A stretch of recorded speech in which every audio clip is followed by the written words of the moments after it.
cette recette, il nous faut une pâte brisée, 2 grosses poignées d'ortie, un oignon, 200 ml de crème, des herbes et du sel.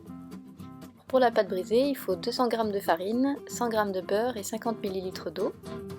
Il faut simplement mélanger la farine avec les morceaux de beurre et ensuite ajouter l'eau, bien pétrir et former une boule.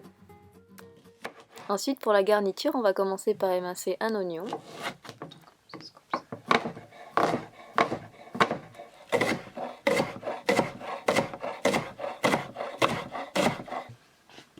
Puis on le fait revenir dans l'huile dans une poêle.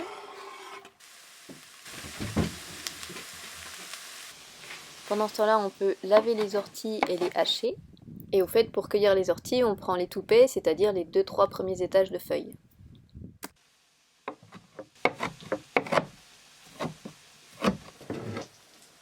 Et quand les oignons ont réduit, on ajoute les orties dans la poêle.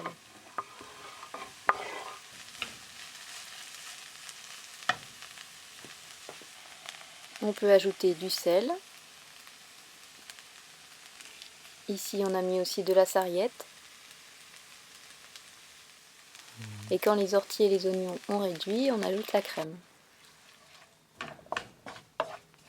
Ensuite, on peut préchauffer le four à 200 degrés.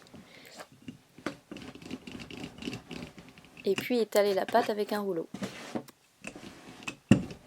Ensuite, on forme des disques dans la pâte.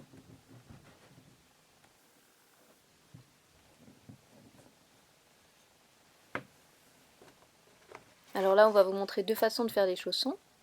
Donc dans la première méthode, on met une cuillère de garniture sur le côté et on replie la pâte pour former un croissant. Ensuite, on ferme les côtés avec une fourchette. On peut badigeonner de lait pour dorer, là c'est du lait végétal, et puis parsemer de petites graines. Et donc voilà pour la première façon de faire les chaussons. Et donc la deuxième façon, c'est de mettre de la garniture au centre du disque, de mettre un deuxième disque par-dessus et de fermer les bords avec une fourchette.